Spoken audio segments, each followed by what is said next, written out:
Madam Acting Speaker, private roads across our country are becoming an increasing concern, with many residents facing unsafe conditions, deteriorating infrastructure, and overly complex administrative processes for making much-needed improvements.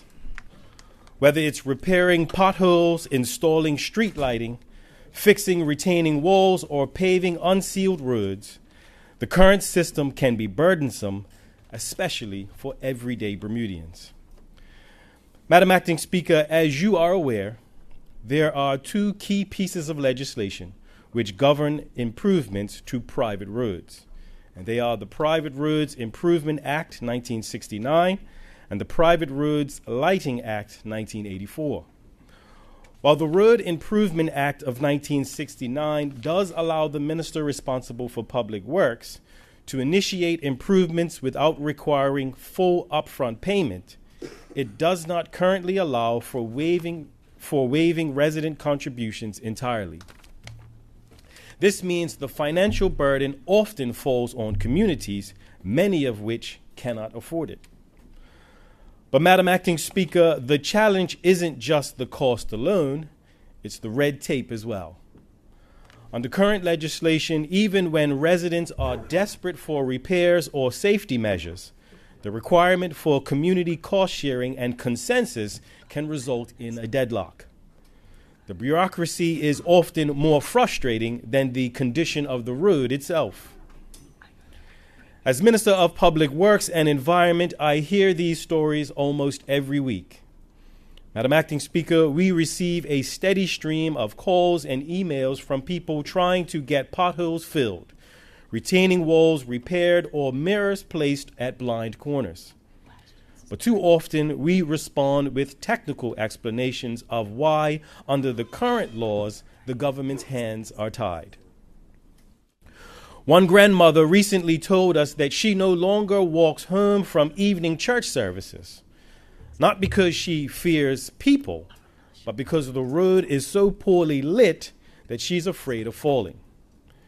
Despite years of requests, no street light has been installed. Why? Because it's a private road and the neighbors can't agree.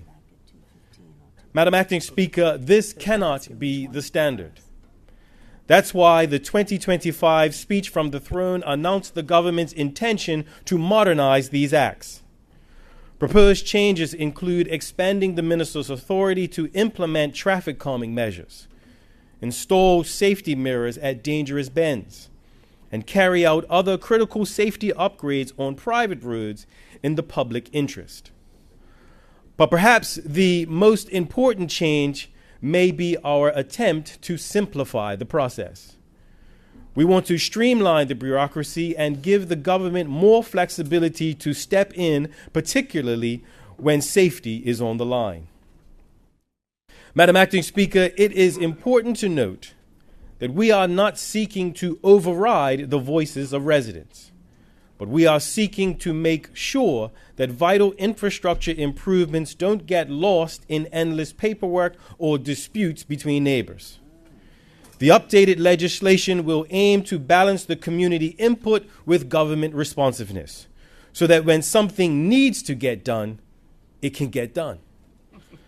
But before the legislation is drafted, Madam Acting Speaker, we want to hear from the people of Bermuda.